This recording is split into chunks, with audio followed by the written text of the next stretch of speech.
बिस्मिल्लाहिर्रहमानिर्रहीम। मेरा नाम सर जुल्फ़कार अली आलमगीर है और मैं ओ लेवल्स को पाक स्टडीज़ और इस्लामियात पढ़ाता हूँ।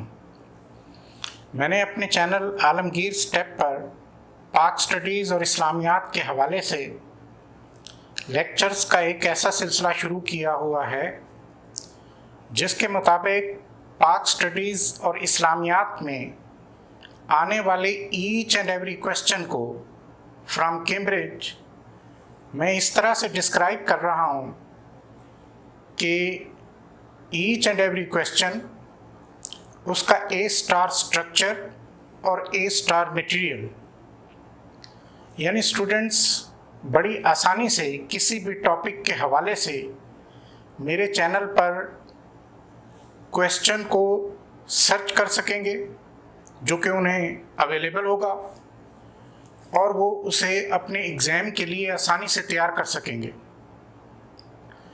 मुझे उम्मीद है कि स्टूडेंट्स मेरे इस प्रोग्राम से भरपूर फ़ायदा उठाएंगे और पर्टिकुलरली वो स्टूडेंट्स जिनके पेरेंट्स एकेडमीज़ या टीचर्स की फ़ी पे करने में डिफ़िकल्टी महसूस करते हैं, उनके लिए मेरा ये प्रोग्राम बहुत मुफीद होगा। आज का क्वेश्चन पाक स्टडीज़ के हवाले से लखनऊ पैक्ट पर है। क्वेश्चन है, the Lucknow pact of 1916 was the most important attempt by either the Muslims, Hindus or the British government in seeking a solution to the problems in the subcontinent between 1909 and 1919. Do you agree? Give reason for your answer. Lucknow pact 1916 Quaid-e-Azam Mohammad Ali Jinnah की sterling efforts का result था, जो कि उस वक्त कांग्रेस और मुस्लिम league दोनों के मेंबर थे और हिंदू मुस्लिम यूनिटी के एम्बेसडर्स के तौर पर फेमस थे। Quaid-e-Azam a man free from religious bias के हवाले से भी जाने पहचाने जाते थे। कायदे-आज़म की एडवाइस पर मुस्लिम लीग ने अपने प्रोग्राम में सेल्फ रूल की डिमांड शामिल की। सेल्फ रूल की डिमांड ने मुस्लिम लीग और कांग्रेस में यूनिटी को इस्टेब्लिश किया। मुस्लिम लीग और कांग्रेस ने दो कमिटीज़ फॉर्म की ताकि वो हिंदू मुस्लिम यूनिटी को स्ट्रेंथ दे सकें। For the first time Congress ने मुसलमानों की demand right of separate electorate को एक्सेप्ट किया। लखनऊ पैक्ट 1916 हिंदू मुस्लिम के दरमियान एक ऐसा एग्रीमेंट था जिसके ज़रिए ब्रिटिश गवर्नमेंट के सामने बहुत सी पॉलिटिकल डिमांड रखी गई ताकि ब्रिटिश को ये बताया जा सके कि हिंदू मुस्लिम एक यूनाइटेड फ्रंट है और उनके कॉमन एम्स हैं। कांग्रेस ने मुसलमानों को मेजर कंसेशन दी। प्रिंसिपल ऑफ वेटेज को एक्सेप्ट किया गया, जिसके मुताबिक जिन provinces like UP, Bihar, Bombay और मद्रास जहां मुसलमान माइनॉरिटी थे, वहां उन्हें ज़्यादा रिप्रेजेंटेशन दी गई और इस तरह हिंदुओं को पंजाब और बंगाल में उनकी पॉपुलेशन के हिसाब से ज़्यादा सीटें दी गईं। प्रोविंशियल ऑटोनॉमी पर एग्री किया गया। मुसलमानों को ईच काउंसिल में 1/3 रिप्रेजेंटेशन दी गई। लखनऊ पैक्ट इन फ्यूचर मुसलमानों के सेपरेट होमलैंड की बेस बना, मगर लखनऊ पैक्ट के अलावा भी कई अटेम्प्ट्स हुई ताकि कॉन्स्टिट्यूशनल प्रॉब्लम्स को सॉल्व किया जा सके। मिंटो मॉर्ले रिफॉर्म 1909 में इंडियन काउंसिल एक्ट के नाम से लॉ बन गई। रिफॉर्म्स का ऑब्जेक्टिव इंडियन और ब्रिटिश के दरमियान गुड अंडरस्टैंडिंग पैदा करना था। बोथ मिंटो और मॉर्ले के मुताबिक इंडियंस का कॉन्स्टिट्यूशनल डिमांड का मुतालबा जस्टिफाइड था। मिंटो मॉर्ले रिफॉर्म्स में इंपीरियल काउंसिल में 60 मेंबर्स इंक्रीज किए गए।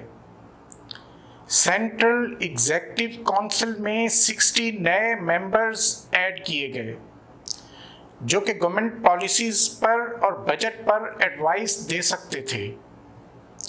प्रोविंशियल काउंसिल्स को भी इनलार्ज किया गया।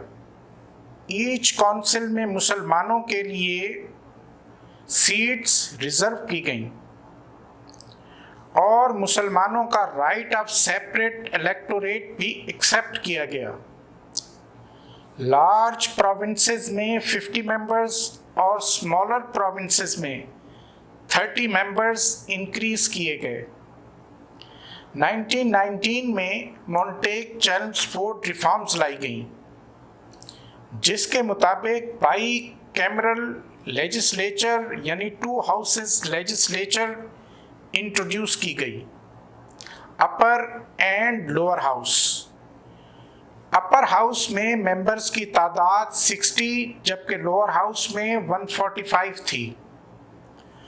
दोनों हाउसेस लॉ पास कर सकते थे और बजट डिस्कस कर सकते थे। वेल्दी इंडियंस को वोट देने का राइट दिया गया। मुसलमानों और सिखों को राइट ऑफ सेपरेट इलेक्टोरेट दिया गया। सिस्टम ऑफ डायरकी प्रोविंसेस में इंट्रोड्यूस किया गया जिसके मुताबिक सेंट्रल गवर्नमेंट प्रोविंशियल मैटर्स में प्रोविंशियल गवर्नर्स के थ्रू इंटरफेयर कर सकती थी। मुसलमानों को लेजिस्लेटिव काउंसिल में 32 सीट्स दी गईं। काउंसिल ऑफ स्टेट में 60 मेंबर्स थे जिसमें 33 इलेक्टेड थे। वायसराय इंडिया की सेफ्टी के लिए कोई भी लॉ पास कर सकता था।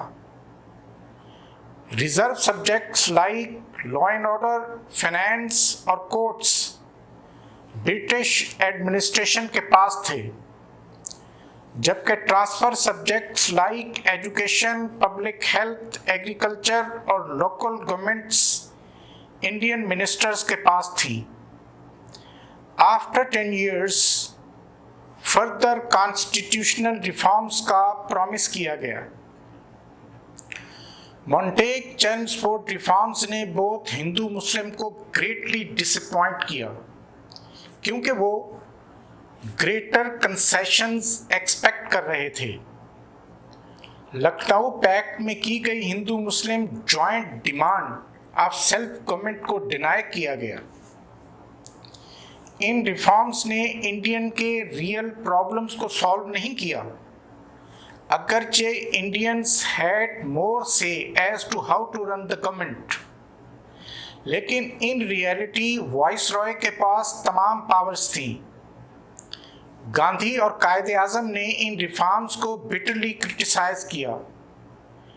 इन रिफॉर्म्स की वजह से राउलेट एक्ट 1919 इंट्रोड्यूस किया गया जिसकी वजह से अमृतसर ट्रेजेडी हुई और hundreds of innocent people lost their lives. खिलाफत मूवमेंट और नॉन कोऑपरेटिव मूवमेंट ने ब्रिटिश को ग्रेट ट्रबल में डाला हुआ था क्योंकि राउलेट एक्ट के अगेंस्ट इंडियन एंगर और रिजेंटमेंट एक्सट्रीम थी, जिसके मुताबिक किसी भी इंडियन को अरेस्ट किया जा सकता था, डिटेंशन में विदाउट बेल रखा जा सकता था। प्रोविंशियल गवर्नमेंट्स के पास सर्च, अरेस्ट और डिमांड ऑफ सिक्योरिटी की एक्स्ट्रा पावर्स थी। गवर्नमेंट किसी भी इंडियन को किसी दूसरे मुल्क से वापस आने पर इंडिया में उसकी एंट्री को बैन कर सकती थी। In my opinion Lucknow pact 1916 में हिंदू मुस्लिम यूनिटी ने ब्रिटिश को काफ़ी फोर्स किया कि वो हिंदू मुस्लिम डिमांड को कॉन्स्टिट्यूशनल रिफॉर्म्स के हवाले से एक्सेप्ट करे, और मुसलमानों ने भी रियलाइज़ किया कि वो कांग्रेस के साथ मिलकर अपने राइट्स को बेटर प्रोटेक्ट कर सकते हैं। मुझे उम्मीद है मेरा आज का ये लेक्चर लखनऊ पैक्ट पर स्टूडेंट्स को बड़ी आसानी से समझ में आया होगा।